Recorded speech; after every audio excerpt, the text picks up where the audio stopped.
Hello, જાગૃત આવાજમાં તમારું સ્વાગત છે. મારું નામ છે ચિંતન અખાણી. તમારા લોકોની ડિમાન્ડ ઉપર આપણે સરસ સરસ કોલેજના બધા રિવ્યુઝ લઈને આવી રહ્યા છીએ. પહેલો જે આપણે લીધું હતું DAIICT, એના પછી આપણે લીધું નિરમા, અને આજે આપણે લઈ રહ્યા છીએ PDEU, Pandit Deendayal energy university. એમાં પ્લેસમેન્ટ કેટલું છે, કઈ કઈ રીતે એમાં એડમિશન થઈ શકે છે, એની ફીસ શું છે, હોસ્ટેલમાં રહો તો ખર્ચો કેટલો થાય છે, ટોટલ કોસ્ટિંગ કેટલું થશે, અને રિટર્ન ટુ ઇન્વેસ્ટમેન્ટ એટલે રિટર્ન ઓન ઇન્વેસ્ટમેન્ટ ROI છે, તમે કેટલી ફીસ પે કરી રહ્યા છો અને સામે તમને લોકોને કેટલા અનુ પ્લેસમેન્ટ મળવાના ચાન્સીસ છે, રાઈટ? એ બધી વસ્તુ જે છે એ આપણે આની અંદર ડિસ્કસ કરીશું. પ્લસ આપણે એને 10માંથી માર્ક્સ પણ આપીશું કે 10માંથી આપણે આને કેટલું રેટિંગ આપી શકીએ. આપણી ગુજરાતની આ એક સેલ્ફ ફાઇનાન્સ કોલેજ છે, રાઈટ? આગળના DAIICT અને નિરમાનો વિડીયો તમારે જોવો હોય તો ડિસ્ક્રિપ્શન બોક્સમાં આપણે આનું પ્લેલિસ્ટ બનાવ્યું છે. પ્લેલિસ્ટની લિંક બેટા હું નીચે મૂકી દઉં છું, તમે ખાસ એ વસ્તુ જોઈ કાઢજો, જેના કારણે તમને લોકોને જરા એમ ના થાય કે તમારે કઈ કોલેજ મિસ થઈ જાય. તમને લોકોને A to Z દરેકે દરેક કોલેજની નાનામાં નાની માહિતી જે છે અમે તમને લોકોને આપી રહ્યા છીએ. બીજા કોઈ કોલેજ વિશે જાણવું હોય તો કમેન્ટ કરજો, ઓકે? અને હા, તમારે બેટા ફ્રી ઓફ કોસ્ટ ગુજકેટ અને બોર્ડની પ્રિપેરેશન કરવી હોય, સાથે સાથે તમારે ફ્રી ઓફ કોસ્ટ અમારી સાથે એડમિશન કાઉન્સેલિંગ કરાવવું હોય તો ડિસ્ક્રિપ્શન બોક્સમાં બેટા વોટ્સએપ ગ્રુપની લિંક છે. એકવાર જોડાઈ ગયા તો બીજી વાર ના જોડાતા, ઠીક છે?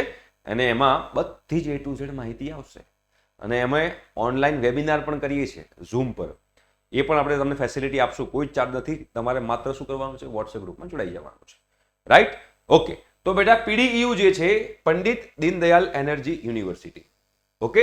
તો એના વિશે આપણે વન બાય વન ડિસ્કસ કરીશું. સૌથી પહેલા ફી સ્ટ્રક્ચર જે છે આપણે વાત કરીએ તો બે ટાઈપની ફી સ્ટ્રક્ચર છે, નોર્મલ ફી સ્ટ્રક્ચર અને NRI કોટા, રાઈટ? તો નોર્મલ ફી સ્ટ્રક્ચર જે છે એમાં તમારી પર સેમેસ્ટરની ફી જે છે 1,24,500 છે પર સેમેસ્ટર.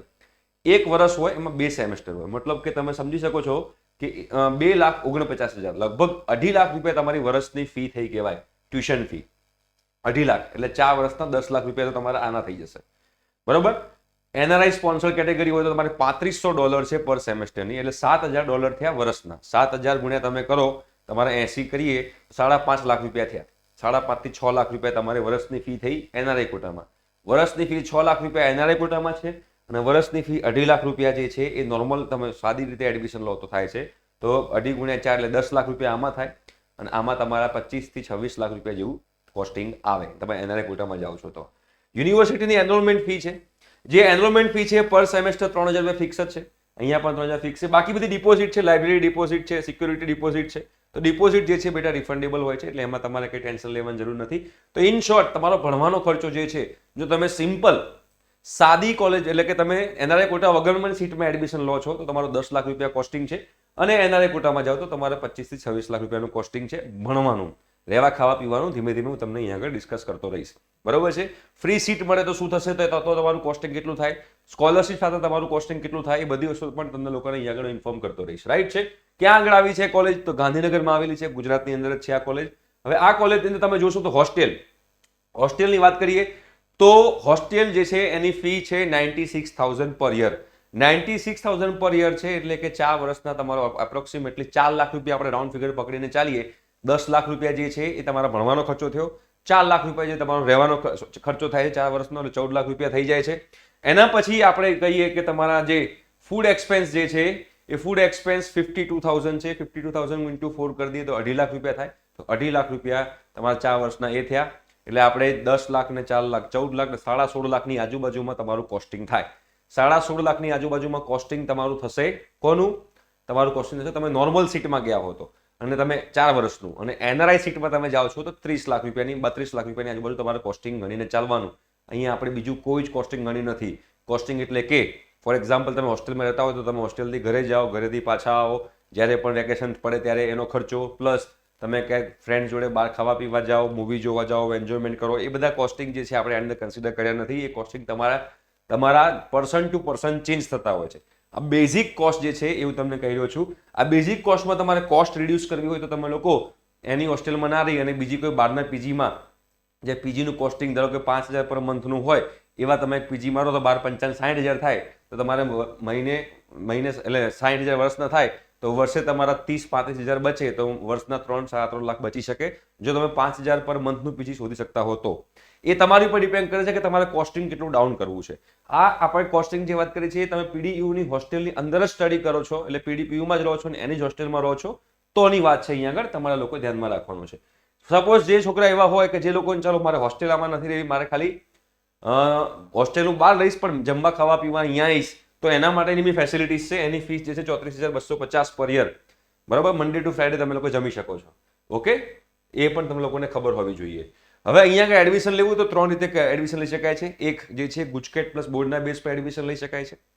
ગુજકેટ પ્લસ બોર્ડના બેઝ પર તમારે એડમિશન લેવું હોય તો બેટા એમાં તમારે એસીપીસીનું ફોર્મ ભરવાનું હોય છે. Admission committee four professional courses, એના વિશે પણ અમે તમને લોકોને ઇન્ફોર્મ કરતા રહીશું જ્યારે પણ એની એડમિશન પ્રોસિજર સ્ટાર્ટ થશે ત્યારે. સેકન્ડ વસ્તુ જે છે એ ઓલ ઇન્ડિયા કોટા છે. ઓલ ઇન્ડિયા કોટામાં તમારે એડમિશન લેવું હોય તો તમારે જેડબલઈ મેન્સના સ્કોર ઉપર લેવું પડે. અહીંયા જેડબલઈ મેન્સના કટ ઓફ જે છે એના વિશે પણ ડિસ્કસ કરીશું. અહીંયા ગુજકેટ પ્લસ બોર્ડના કટ ઓફ છે એના વિશે પણ આપણે ડિસ્કસ કરીશું, બરોબર છે. તો જે ઓલ ઇન્ડિયા કોટામાં તમારે જેડબલઈ મેન્સ લેવું હોય તો એમાં તમારે કોઈ જગ્યાએ સીસેટ કાઉન્સેલિંગમાં કે જોસા કાઉન્સેલિંગમાં જવાનું નથી. પીડીયુની પોતાની જે વેબસાઇટ છે એની ઉપર જ ઓલ ઇન્ડિયા કોટાના એડમિશનની પ્રોસિજર સ્ટાર્ટ થશે. તો તમારે એની વેબસાઇટ પર જઈને જ ફોર્મ ભરવાનું હોય છે અને આખા ઇન્ડિયા લેવલે જેટલા સ્ટુડન્ટ્સ એની અંદર એપ્લાય કરે છે એનું મેરિટ રેન્ક બને છે અને એના હિસાબે તમને લોકોને એડમિશન મળે છે. આ જે ગુજકેટ પ્લસ બોર્ડ એસીપીસી લખ્યું છે એનો મતલબ છે ગુજકેટ પ્લસ બોર્ડ. એ ગુજકેટ પ્લસ બોર્ડની અંદર ઓનલી એન્ડ ઓનલી ગુજરાતના સ્ટુડન્ટ અને એ પણ કેવા જે લોકો ગુજરાતમાંથી 12th સ્ટાન્ડર્ડ કર્યું હોય એવા સ્ટુડન્ટ અને 2025માં ગુજકેટની એક્ઝામ આપી હોય એવા સ્ટુડન્ટ જ આની અંદર એપ્લાય કરી શકે છે. બોર્ડની એક્ઝામ ગમે ત્યારે આપી હોય કોઈ ફરક નથી પડતો. ગુજકેટ 2025માં આપેલી હોવી જોઈએ અને 12th સ્ટાન્ડર્ડનું સ્કૂલિંગ એમનું ગુજરાતથી થયેલું હોવું જોઈએ. બોર્ડ કોઈ બી હોય, સેન્ટ્રલ બોર્ડ, એનઆઈઓએસ, જીએસસીબી કોઈ બી બોર્ડ હોય એનો કોઈ ફરક નથી પડતો. ઇન્ટરનેશનલ બોર્ડ હોય તો પણ ચાલી જાય છે. એનઆરઆઈ કોટા જે છે, એનઆરઆઈ કોટામાં તમારે એડમિશન લેવું એ પણ જેડબલઈ મેન્સ થ્રુ જ થાય છે. ક્યાં તો સેટના સ્કોરના બેઝ ઉપર થશે, બટ એના અલગથી ફીસ છે મેં તમને કહી દીધી છે. એ તમારે એનઆરઆઈ કોટામાં જવું હોય તો એમાં પણ મેરિટ બનશે અને મેરિટના હિસાબે તમને લોકોને એડમિશન મળશે.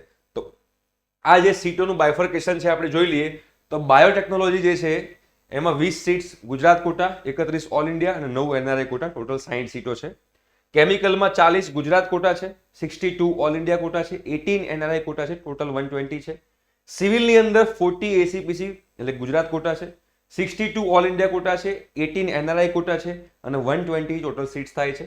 કોમ્પ્યુટરની અંદર 79 ગુજરાત કોટા છે, 125 ઓલ ઇન્ડિયા કોટામાં આવે છે seats, number of seats 36 seats જે છે એનઆરઆઈ કોટામાં છે, ટોટલ 240 સીટ્સ છે.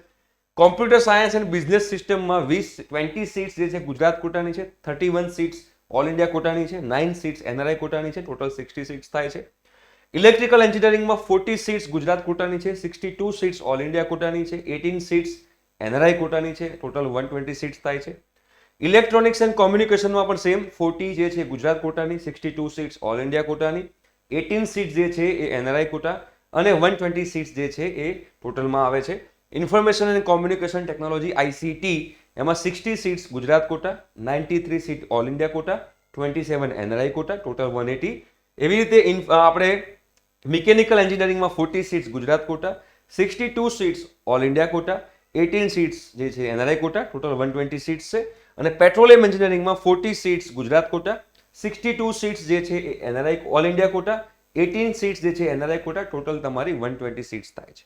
રાઈટ, તો આ એની બાયફર્કેશન છે. હવે આપણે કટ ઓફની વાત કરી લઈએ કે દરેક બ્રાન્ચમાં કટ ઓફ પહેલા આપણે લઈશું ગુજકેટ પ્લસ બોર્ડ એટલે કે ગુજરાત કોટામાં. ગુજકેટ પ્લસ બોર્ડ તમારો ગુજરાતમાં કયો રેન્ક હોવો જોઈએ જેના કારણે કેટેગરી વાઇઝ તો તમને લોકોને એ બ્રાન્ચની અંદર એડમિશન મળી શકે એની આપણે વાત કરીશું.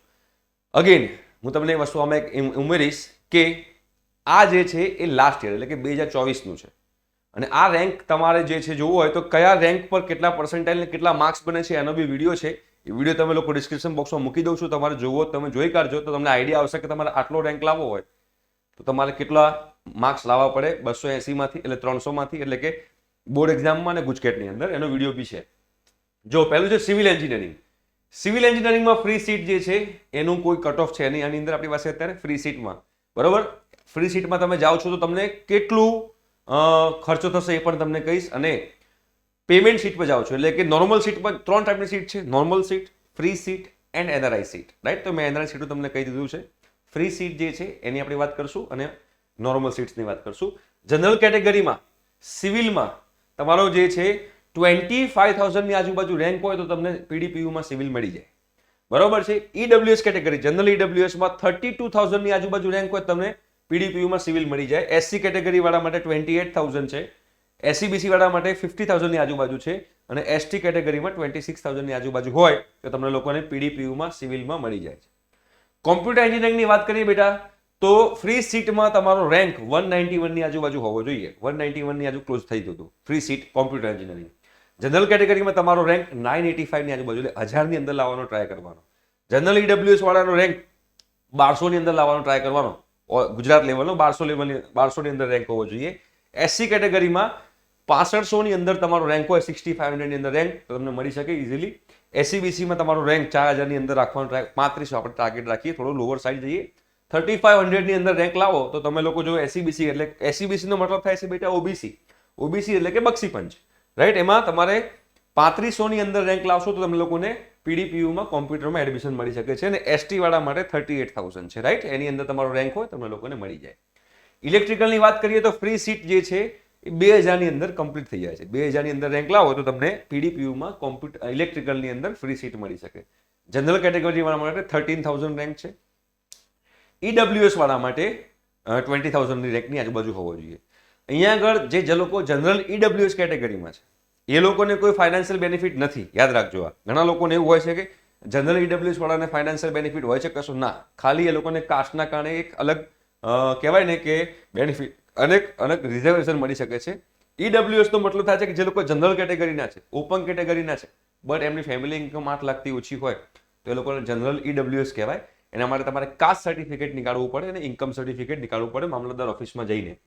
એસસી કેટેગરીમાં હોવ તો તમારો રેન્ક 27,000 ની આજુબાજુ હોય તો તમને લોકોને મળી જાય ઇલેક્ટ્રિકલ એન્જિનિયરિંગ. એસસીબીસીમાં તમારો રેન્ક 38,000 ની આજુબાજુમાં હોય તમને રેન્ક મળી જાય. એસટીમાં તો ખાલી પડી રહે છે, બરાબર? કોઈ બી રેન્ક હશે તમારા એસટી કેટેગરીમાં તમને પીડીપીયુ ઇલેક્ટ્રિકલ મળી જશે. મિકેનિકલની વાત કરીએ, ફ્રી સીટમાં તમારે રેન્ક લાવવો હોય તો 4500 ની અંદર લાવવાનો. હું અહીંયા સેફ સાઈડ ચાલુ છું. ક્લોઝિંગ 4800 છે રેન્ક, પણ હું 4500 ની અંદર કેમ કહું છું કે આપણે થોડું માર્જિન પકડવાનું, કદાચ કટ ઓફ ઊંચું જાય તો. હા, એના માટે. જનરલ કેટેગરી વાળા માટે 10,000 ની અંદર રેન્ક લાવો તો તમને પીડીપીયુ મિકેનિકલ મળી જાય. જનરલ ઈડબ્લ્યુએસમાં તમારો રેન્ક 15,000 ની અંદર રેન્ક લાવવાનો ટાર્ગેટ રાખવાનો. મારો રેન્ક જો 15,000 ની અંદર હશે તો મને પીડીપીયુમાં મિકેનિકલ એન્જિનિયરિંગ મળી જશે. એસસી કેટેગરીમાં 16,000 છે એટલે 15,000 ની અંદર રેન્ક લાવશો તો એસસી કેટેગરીમાં મળી જશે. એસસીબીસીમાં તમારો રેન્ક એમાં બી અગેન 15,000 ની અંદર રાખશો તો એસસીબીસીમાં મળી જશે. એસટીમાં તો કોઈ કટ ઓફ જ નથી, બીકોઝ સીટો ભરાતી જ નથી એસટીના જે સીટો છે એની અંદર, બરાબર? પેટ્રોલિયમની વાત કરીએ તો ફ્રી સીટ જે છે 5,000 બંધ થઈ જાય છે પેટ્રોલિયમ એન્જિનિયરિંગ. જનરલ કેટેગરીમાં 20,000 ની અંદર રેન્ક હોવો જોઈએ. ઈડબ્લ્યુએસમાં તમારો રેન્ક 30,000 ની અંદર હોવો જોઈએ. એસસી કેટેગરીમાં 28,000 ની અંદર રેન્ક હોવો જોઈએ અને એસસીબીસીમાં તમારો રેન્ક 38,000 ની અંદર રેન્ક હોવો જોઈએ અને એસટી કેટેગરીમાં 33,000 ની અંદર તમારો રેન્ક હોય તો પીડીપીયુની અંદર પેટ્રોલિયમ એન્જિનિયરિંગમાં એડમિશન મળી શકે છે. ઇલેક્ટ્રોનિક્સ એન્ડ કોમ્યુનિકેશન ઈસી એન્જિનિયરિંગની વાત કરીએ તો ફ્રી સીટ 1600 બંધ થઈ જાય છે. એટલે તમારે જો ઈસી કરવું હોય અને પીડીપીયુમાં ફ્રી સીટમાં કરવું હોય તો રેન્ક તમારો 1500 ની અંદર રાખવાનો તો તમને પીડીપીયુમાં ઈસી મળી શકે. જનરલ કેટેગરી વાળા માટે તમારો જે રેન્ક જે છે એ 5,000 ની અંદર હોવો જોઈએ. ઈડબ્લ્યુએસ કેટેગરી વાળા માટે તમારો રેન્ક જે છે 7,000 ની અંદર હોવો જોઈએ. ઈડબ્લ્યુએસ એટલે કે જનરલ ઈડબ્લ્યુએસ. એસસી કેટેગરી વાળા જે છે એમાં તમારો રેન્ક 16,000 ની અંદર હોવો જોઈએ. એસસીબીસી વાળા માટે તમારો રેન્ક જે છે 11,000 ની અંદર હોવો જોઈએ. એસટી કેટેગરી વાળા માટે 37,000 ની અંદર રેન્ક હોય તો તમને લોકોને ઈસીમાં એડમિશન મળી જાય. વાત કરીએ કેમિકલ એન્જિનિયરિંગની તો ફ્રી સીટ ક્યારે બંધ થાય છે? 2,000 ની અંદર રેન્ક હોય તો પીડીપીયુમાં ફ્રી સીટ તમને મળી જશે. ફ્રી સીટ, બરાબર? ફ્રી સીટ શું છે તમને કહીશ. જનરલ કેટેગરી વાળા માટે જોશો તો 12,000 ની અંદર રેન્ક હોવો જોઈએ. જનરલ ઈડબ્લ્યુએસ માટે 14,000 ની અંદર રેન્ક રાખવાનો ટ્રાય કરવાનો. એસસી કેટેગરી વાળા માટે 50,000 ની અંદર લાવવાનો ટ્રાય કરવાનો. એસસીબીસી વાળા માટે 30,000 ની અંદર લાવવાનો ટ્રાય કરવાનો. એસટી વાળા માટે 36,000 ની અંદર તમારે રેન્ક લાવવાનો ટ્રાય કરવાનો તો તમને લોકોને આમાં કેમિકલમાં પીડીપીયુમાં એડમિશન મળી શકે છે. Computer science and business system free seat 443 close થઈ જાય છે એટલે 400 ની અંદર રેન્ક લાવવાનો ટ્રાય કરવાનો. જનરલ કેટેગરી વાળા માટે 1500 ની અંદર રેન્ક લાવવાનો ટ્રાય કરવાનો. જનરલ ઈડબ્લ્યુએસ વાળા માટે 1800 ની અંદર રેન્ક લાવવાનો. એસસી કેટેગરી વાળા માટે 8,000 ની અંદર રેન્ક લાવવાનો ટ્રાય કરવાનો. એસસીબીસી વાળા કેટેગરી વાળા હોય તો એ લોકોને 4,000 ની અંદર રેન્ક લાવવાનો ટ્રાય કરવાનો અને એસટી કેટેગરી વાળા 28,000 ની અંદર રેન્ક લાવવાનો પ્રયત્ન કરવાનો. બાયોટેકનોલોજીની વાત કરશું તો ફ્રી સીટ ક્યારે બંધ થાય છે? 3,100 ની અંદર રેન્ક હોય તો બાયોટેકનોલોજી ફ્રી સીટ મળી શકે છે. જનરલ કેટેગરીવાળા માટે 7,000ની આજુબાજુની રેન્ક હોય તો તમને આમાં બાયોટેકમાં મળી શકે. જનરલ ઈડબ્લ્યુએસમાં તમારો રેન્ક 10,000ની આજુબાજુ આવે તમને લોકોને મળી શકે. એસસી કેટેગરીવાળા માટે 35,000ની આજુબાજુ રેન્ક હોય તમને લોકોને બાયોટેક મળી શકે. એસસી બીસી વાળા માટે થઈ ગયું છે એ છે 16,000ની આજુબાજુ રેન્ક, અને એસટી કેટેગરીવાળા માટે 36,000ની આજુબાજુ રેન્ક હોવો જોઈએ. Information and communication technology ICT branch free seat જે છે બેટા, ફ્રી સીટમાં તમારો રેન્ક 1300ની આજુબાજુ હોય તમને આમાં ફ્રી સીટ મળી શકે. જનરલ કેટેગરી જે છે એમાં તમારે 3800ની આજુબાજુ રેન્ક હોવો જોઈએ. ઈડબ્લ્યુએસ માટે તમારો રેન્ક 6700ની આજુબાજુ હોવો જોઈએ. એસસી કેટેગરીમાં તમારો રેન્ક જે છે 12,000ની આજુબાજુ રેન્ક હોવો જોઈએ. એસઈબીસી માટે તમારો રેન્ક 8500ની આજુબાજુ રેન્ક હોવો જોઈએ, અને એસટી કેટેગરી માટે તમારો રેન્ક 35,000ની આજુબાજુ હોય તમને લોકોને મળી જશે. આ હતું ગુજરાત કોટાની વાત. એટલે કે તમે લોકો 50% જે છે 50% ગુજકેટ, જે તમારા ગુજકેટના પર્સન્ટાઇલ આવશે એના 50%, અને તમારા જે બોર્ડના પર્સન્ટાઇલ આવશે એના 50%, એનો સરવાળો કરીએ અને તમારો ગુજરાતમાં જે રેન્ક બને એની વાત હતી. હવે અહીંયા જે વાત કરી રહ્યો છું એ જેડબલઈ મેન્સથી વાત કરી રહ્યો છું. જેડબલઈ મેન્સથી આપણે વાત કરી રહ્યા હોઈએ ત્યારે તમારે ઓલ ઇન્ડિયા રેન્ક તમારો જોવાનો હોય તમારા જેડબલઈ મેન્સમાં, જેને કહેવાય CRL, કોમન રેન્ક લિસ્ટ. તો જુઓ બેટા, અહીંયા આગળ તમે બાયોટેકનોલોજીમાં તમારે એડમિશન લેવું હોય તો તમારો ઓલ ઇન્ડિયા રેન્ક 12 લાખથી ઓછો હોય ઓપન કેટેગરીમાં તો મળી જાય જેડબલઈ mains through. 3 lakh SC category વાળા માટે છે, ને એસટી માટે તો કોઈ છે જ નહીં, ને એનઆરઆઈ માટે બી કંઈ નહીં. તમારે કેમિકલમાં જવું હોય તો તમારે જેડબલઈ મેન્સમાં 7 લાખથી ઓછો રેન્ક હોય તો તમને પીડીપીયુમાં કેમિકલ મળી જાય જેડબલઈ મેન્સ થ્રુ. એસસીમાં કશું નથી, એસટીમાં 7 લાખ, એનઆરઆઈમાં પણ નથી કોઈ. બરોબર છે. સિવિલમાં તમારે રેન્ક લાવવો હોય, તમારે પીડીપીયુમાં સિવિલમાં જેડબલઈ મેન્સ થ્રુ જવું હોય, તમારો જે ઓલ ઇન્ડિયા રેન્ક જે છે 10 લાખની અંદર હોવો જોઈએ. એસસી એસટી ને એનઆરઆઈમાં કશું નથી. બરોબર. કોમ્પ્યુટરની અંદર તમારે લોકોને જો પીડીપીયુ કોમ્પ્યુટર કરવું હોય અને જેડબલઈ મેન્સ થ્રુ જવું હોય તો ઓલ ઇન્ડિયા રેન્ક તમારો 70,000ની અંદર હોવો જોઈએ. એસસી કેટેગરીમાં તમારો રેન્ક 2 લાખથી ઓછો હોવો જોઈએ, એસટીમાં 8 લાખથી ઓછો હોવો જોઈએ, અને એનઆરઆઈ કોટામાં 2 લાખથી ઓછો હોવો જોઈએ. બીકોઝ એનઆરઆઈ કોટામાં પણ જેડબલઈ મેન્સનો રેન્ક જોવાય છે. પછી કોમ્પ્યુટર સાયન્સ એન્ડ બિઝનેસ સિસ્ટમમાં તમારો ઓલ ઇન્ડિયા રેન્ક 82,000ની અંદર હોવો જોઈએ જનરલ કેટેગરી વાળા માટે, 2 લાખ એસસી કેટેગરી વાળા માટે, 2 લાખ એસટી કેટેગરી વાળા માટે, 3 લાખ એનઆરઆઈ કોટા માટે. ઈસી માટે તમારે જો પીડીપીયુમાં ઈસી કરવું છે ઓલ ઇન્ડિયા કોટામાં, એટલે કે જેડબલઈ mains through, all India rank તમારો 1,40,000ની અંદર હોવો જોઈએ. એસસી કેટેગરીમાં 6 લાખથી અંદર હોવો જોઈએ, એસટીમાં 13 લાખથી અંદર હોવો જોઈએ, અને એનઆરઆઈ કોટામાં 5 લાખની આજુબાજુ રેન્ક હોવો જોઈએ. ઇલેક્ટ્રિકલમાં તમારો રેન્ક 8.5 લાખની આજુબાજુ, 8,40,000. એસસી કેટેગરીમાં 6 લાખ, અને એનઆરઆઈમાં તો ફિલઅપ થતું નથી. આઈસીટીમાં તમારો રેન્ક 1 લાખની આજુબાજુ હોવો જોઈએ. ઓલ ઇન્ડિયા રેન્ક 1 લાખ હોય તમને લોકોને પીડીપીયુ આઈસીટી જેડબલઈ મેન્સ થ્રુ મળી જાય. એસસી કેટેગરી માટે 4 લાખ, એનઆરઆઈ કોટા માટે બી તમારે 4 લાખ તમારો રેન્ક હોવો જોઈએ. મિકેનિકલ માટે તમારે પીડીપીયુ મિકેનિકલ કરવું હોય 3.5 લાખ તમારો રેન્ક હોવો જોઈએ. ઓલ ઇન્ડિયા કહેવાય શું કહેવાય 3.5 લાખ હોવો જોઈએ તમારો જનરલ કેટેગરીમાં. એસસી કેટેગરીમાં તમારો 6 લાખ હોવો જોઈએ, અને એનઆરઆઈમાં તમારે 12 લાખ હોવો જોઈએ. રાઈટ, 12 લાખની આજુબાજુ તમારો રેન્ક હોવો જોઈએ. પેટ્રોલિયમની અંદર તમે જોશો તો જનરલ કેટેગરીમાં 8 લાખ, એસસીમાં તમારો 9 લાખ, અને એનઆરઆઈ કોટામાં તો ભરાતું જ નથી. રાઈટ, એનઆરઆઈ કોટામાં ખાલી પડી રહે છે. તો આ થઈ ગયું ઓલ ઇન્ડિયા કોટાની વાત કરી રહ્યો છું. હવે બેટા પ્લેસમેન્ટની વાત કરશું. પ્લેસમેન્ટની વાત કરીએ તો એમાં ઓવરઓલ જે છે કંપનીઝ 175 આવેલી છે. આ લેટેસ્ટ જે આપણી પાસે ડેટા અવેલેબલ છે પ્લેસમેન્ટ એની વાત કરી રહ્યા છીએ. ટોટલ 550 ઓફર મળી છે. 90% પ્લેસમેન્ટ કહી શકાય, વેબસાઇટ પર લખેલું છે, આપણે કહી રહ્યા છીએ કે 90% પ્લેસમેન્ટ હોઈ શકે છે. હાઈએસ્ટ પેકેજ 42 lakhs પર એનમનું મળેલું છે. એવરેજ પેકેજ 7.5 લાખ રૂપિયા છે. એટલે તમે આમાં જાઓ તો ચાન્સીસ છે, જો તમે એવરેજ સ્ટુડન્ટ તમે લોકો અંદર સ્ટડી કરતા હો તમને 7-7.5 લાખનું પેકેજ મળી શકે. બિલો એવરેજ હોય તો તમને 4.5, 5, 6 લાખના પણ પેકેજ મળી શકે. એક્સ્ટ્રા ઓર્ડિનરી હોય તો 42 લાખ સુધી પણ જઈ શકો છો. પણ 42 લાખ બધા ના મળે, એકાદ સ્ટુડન્ટ જ મળતું હોય, વધારે ના મળતું, બાકી બધા 7-8ની વચ્ચે જ રમતા હોય. રાઈટ, બ્રાન્ચ વાઇઝ જોઈ લઈએ આપણે. બ્રાન્ચ વાઇઝ બેટા કોમ્પ્યુટરમાં હાઈએસ્ટ પેકેજ અત્યાર સુધી 38 lakhs મળેલું છે, સીટીસી લખેલું છે. એવરેજ જે છે 9 lakhs છે કોમ્પ્યુટરની અંદર. ઇલેક્ટ્રિકલમાં હાઈએસ્ટ 9 છે, એવરેજ 6.25 છે. ઇન્ફોર્મેશન કોમ્યુનિકેશનમાં હાઈએસ્ટ 9 છે, એવરેજ 6.31 છે. કેમિકલમાં હાઈએસ્ટ 9.16 છે, એવરેજ 6 લાખ છે વર્ષનું. મિકેનિકલની અંદર હાઈએસ્ટ 9.5 છે, એવરેજ 6 લાખ છે. સિવિલની અંદર 7.5 છે, એવરેજ 5 લાખ છે. બરોબર છે. તો આપણે ઓન એન એવરેજ આપણે હાઈએસ્ટ પેકેજ નહીં પકડવાનું હંમેશા. કોઈ પણ કોલેજમાં આપણે એડમિશન જોતા હોય તો એ કોઈ પણ એડમિશનમાં લેતી વખતે તમારે હાઈએસ્ટ પેકેજ નહીં જોવાનું, એવરેજ પેકેજ જોઈને ચાલવાનું. બિકોઝ બધાને હાઈએસ્ટ પેકેજ નથી મળવાના. તો અહીંયા આપણે એવું ગણી શકીએ કે તમારે એવરેજ પેકેજ જે છે 6-6.5 લાખની આજુબાજુ હોય એવું આપણે ગણીને ચાલશું. જ્યારે આપણે પાછળ કેલ્ક્યુલેશન કરશું એ કેલ્ક્યુલેશનમાં તમે લોકોને ખબર પડશે. બરોબર? તો 6-6.5 લાખ રૂપિયા તમારું એવરેજ પેકેજ ગણીને ચાલવાનું. સ્ટ્રોંગ પોઈન્ટ શું છે? ઇન્ડસ્ટ્રી કનેક્શન જોરદાર છે, બિકોઝ ખબર જ છે કે યુનિવર્સિટી બહુ મોટી છે, તો સારો પોઈન્ટ છે. એકેડેમિક સ્ટ્રક્ચર ફ્લેક્સિબલ છે. એકેડેમિક સ્ટ્રક્ચર ફ્લેક્સિબલ છે મતલબ આમાં એવું પણ થઈ શકે કે તમારા જે સ્ટડી ટાઈમ છે, સ્ટડી ટાઈમ આડાવડા હોઈ શકે છે, સવારથી લઈને સાંજ સુધી પણ હોઈ શકે છે એકેડેમિકમાં. ઓકે, ઇન્ફ્રાસ્ટ્રક્ચરમાં તો કંઈ પૂછવાનું જ નથી. આલા ગ્રાન્ડ ઇન્ફ્રાસ્ટ્રક્ચર છે, 5 સ્ટાર હોટલ જેવી તમને ફિલિંગ આપશે. એમાં તો કોઈ શું વસ્તુ પૂછવાની છે જ નહીં. Active extra curricular student club બી અંદર, બધા ક્લબ્સ બી અંદર અવેલેબલ હોય છે. પ્લેસમેન્ટ રેકોર્ડ આપણે જે છે એ કહી શકાય સારો, પણ આપણે એના બેડ પોઈન્ટ્સ બી જોવા પડે. એકલા ગુડ પોઈન્ટ જોઈને નહીં ચાલવાનું. બેડ પોઈન્ટ શું છે? બેડ પોઈન્ટ છે બેટા એની ફીસ બહુ હેવી છે.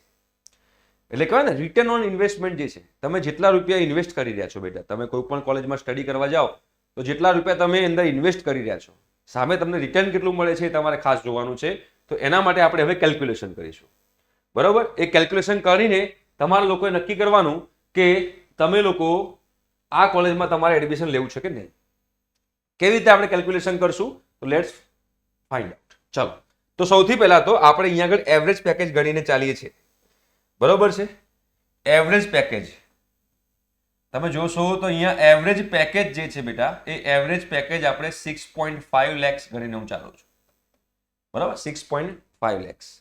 હવે 6.5 lakhs ગણીને ચાલીએ છીએ આપણે PDPU ની અંદર.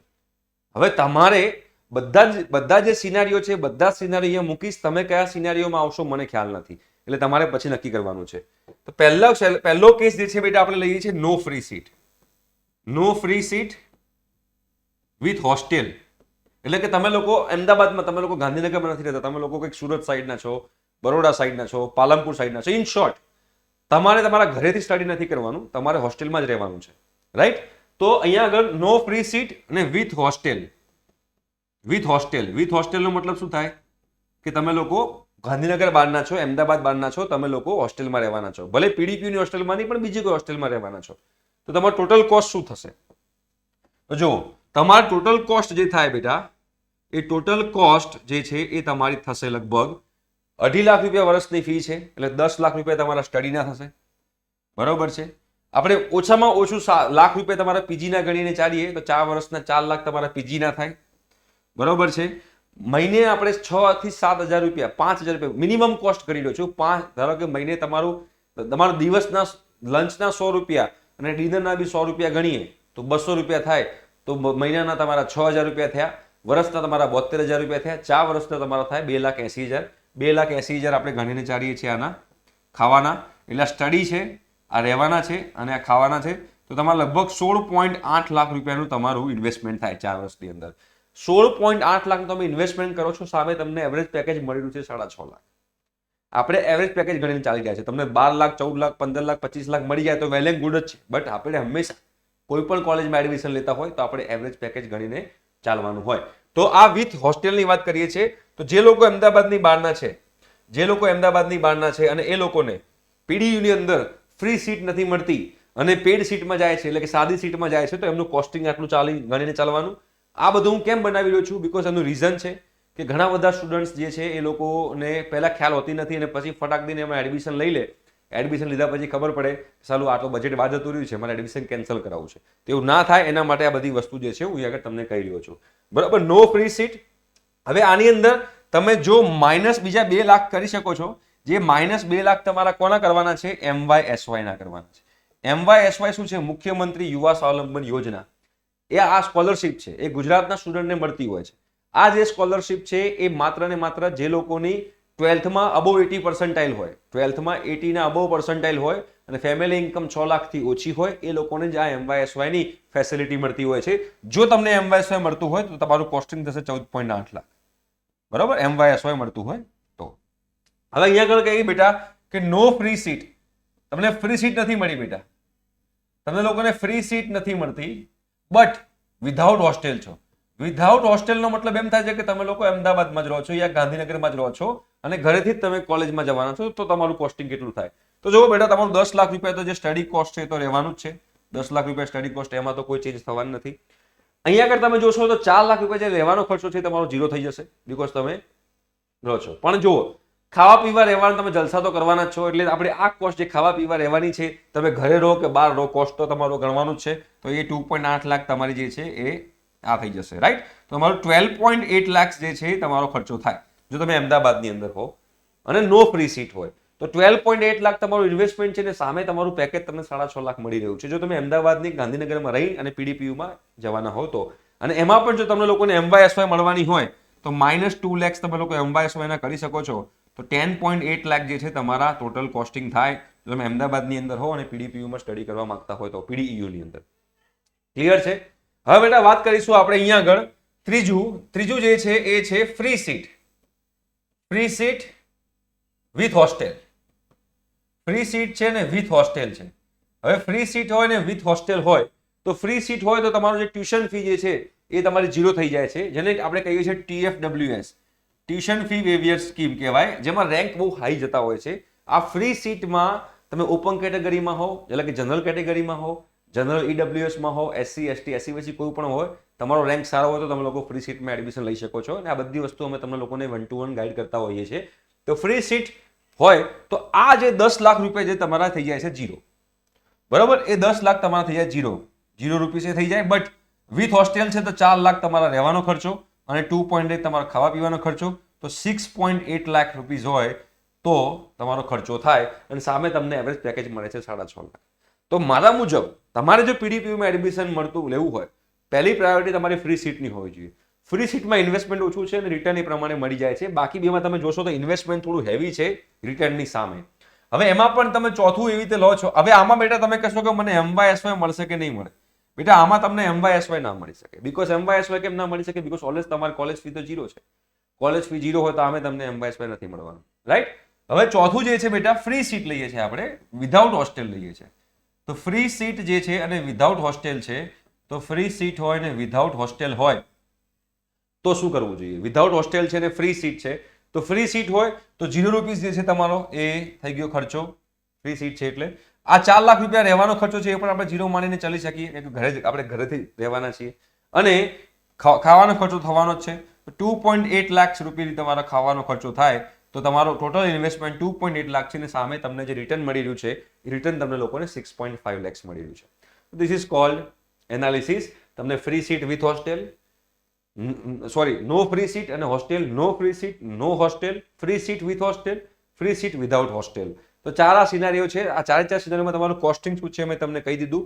હવે આપણે NRI કોટાની વાત કરીએ કે NRI કોટામાં તમારે શું થાય છે. તો NRI કોટામાં તમારું 4 વર્ષનું ટોટલ કોસ્ટિંગ જે છે એ 30 થી 35 લાખ ગણીને ચાલવાનું. જો તમે લોકો બેટા NRI કોટામાં જતા હશો તો 30 થી 35 લાખ રૂપિયા જે છે તમારું 4 વર્ષનું કોસ્ટિંગ ગણીને ચાલવાનું. અને એમાં પણ તમને MYSY સ્કોલરશિપ ના મળે કોઈ દિવસ. અને આ 30 થી 35 લાખ રૂપિયા ખર્ચ્યા પછી તમારું જે એવરેજ પેકેજ જે છે, એવરેજ પેકેજ તમારે 6.5 લાખ રૂપિયા થાય છે, રાઈટ. તો અહીંયા આગળ 3 રીતે એડમિશન થાય છે. JEE મેન્સ થ્રુ મેં તમને કહી દીધું, તમને ગુજકેટ પ્લસ બોર્ડના બેઝ ઉપર કહી દીધું, બધાના કટ ઓફ પણ કહી દીધા અને NRI કોટાનું પણ મેં તમને બધી વસ્તુની ઇન્ફોર્મેશન આપી દીધી. એના સિવાય ચોથો કોઈ રસ્તો નથી તમારા કોલેજમાં એડમિશન લેવાનો. ઘણા બધા સ્ટુડન્ટ્સ પૂછતા હોય છે અને પેરેન્ટ્સ પૂછતા હોય છે કે સર મેનેજમેન્ટ કોટાની અંદર હોય છે. મેનેજમેન્ટ કોટા જેવું કશું નથી હોતું. આ 3 કોટામાં તમે લોકો એડમિશન લઈ શકો છો પીડીયુની અંદર, રાઈટ. હવે આમાં એડમિશન લેવું કે ના લેવું, પહેલી વસ્તુ, ચલો એડમિશન લેવાય કે ના લેવાય. તો જો હું તમને એક વસ્તુ કહીશ કે આ જે છે બહુ હાઈફાઈ કોલેજ છે. હવે આમાં જે લોકોની ઇન્કમ બિલો એવરેજ હોય, એટલે કે જે લોકોની ઇન્કમ હું માનું છું ત્યાં સુધી, આ મારો પોઈન્ટ ઓફ વ્યૂ છે, તમારા પેરેન્ટ્સની ઇન્કમ જો 16 લાખથી ઓછી હોય, તમારા પેરેન્ટ્સની ઇન્કમ 16 લાખથી ઓછી હોય તો આ કોલેજમાં એડમિશન ના લેવું જોઈએ. ફ્રી સીટ મળતી હોય તો લેવાય, ફ્રી સીટ ના મળતી હોય તો ના લેવું જોઈએ. 16 લાખથી ઓછી ઇન્કમ હોય તો, 16 લાખથી વધારે ઇન્કમ તમારા પેરેન્ટ્સની છે તો તમે લોકો આ કોલેજમાં એડમિશન લઈ શકો છો. આ એક જેન્યુઇન એડવાઇસ છે. બીકોઝ એ ક્યારેય એવું ન થવું જોઈએ કે આપણા એક ડિસિઝનના કારણે આપણું આખું ફેમિલીનું ફાઇનાન્શિયલ સ્ટેબિલિટી ખોરવાઈ જાય, બરોબર છે. તમારે એ પણ જોવાનું છે કે તમે ઘરમાં કેટલા તમારા સન છે, કેટલા ડોટર છે, તમારા પછી પાછળ કેટલા લોકોને ભણવાનું છે, તમારો કોઈ મોટી ડોટર કે મોટો ભાઈ કે મોટો ડોટર હોય તો એના લગ્નના ખર્ચાને બીજું ઘણું બધું હોય છે. ખાલી આપણું એક સ્ટડી નથી હોતું. એટલે કેમ હું આમ કહી રહ્યો છું? બીકોઝ આનો ROI થોડો ઓછો કહી શકાય. ROI ઓછો કહી શકાય એટલે કે રિટર્ન ઓન ઇન્વેસ્ટમેન્ટ જે છે એ ઘણું ઓછું કહી શકાય, બીકોઝ ફીઝ હેવી છે, સામે કોસ્ટિંગ જે કહેવાય પ્લેસમેન્ટ એ ઓછું છે. ફીઝ હેવી એટલી છે, આની ફીઝ વધારે હોવાનું રીઝન એ છે બીકોઝ એક તો પહેલી વસ્તુ કે એની ફેકલ્ટીનો જે છે ફેકલ્ટી આલા ગ્રાન્ટ છે, એની કોઈ શંકાને સ્થાન નથી. એની ઇન્ફ્રાસ્ટ્રક્ચર બી જોરદાર છે, એમાં બી કોઈ જ ડાઉટ નથી, રાઈટ. બટ પ્લેસમેન્ટ સામે થોડુંક વીક કહી શકાય ફીસ પ્રમાણે, રાઈટ. તો આપણે જો આને 10માંથી પોઈન્ટ આપવા હોય તો 10માંથી પોઈન્ટ આપણે આપવા હોય તો 8 પોઈન્ટ આપણે આને આપી શકીએ. 8 પોઈન્ટ આ મારો પોઈન્ટ ઓફ વ્યૂ છે બેટા. તમારો કે બીજા કોઈનો પોઈન્ટ ઓફ વ્યૂ અલગ હોઈ શકે છે. આ એક મેં પોઈન્ટ જે કટ કર્યો છે, એક પોઈન્ટ કટ કર્યો છે, ROI ઓછો છે એટલે, રિટર્ન ઓન ઇન્વેસ્ટમેન્ટ ઓછું છે એટલે, રાઈટ. તો this is cold PDEU. I hope so કે તમે લોકોને બધી જ ઇન્ફોર્મેશન જે છે આની મળી ગઈ હશે. મળી ગઈ હોય અને જો ઇન્ફોર્મેશન ગમતી હોય તો નાઇસ સર એવું લખી નાખજો એટલે મને મજા આવશે. ઠીક છે, thank you so much, by.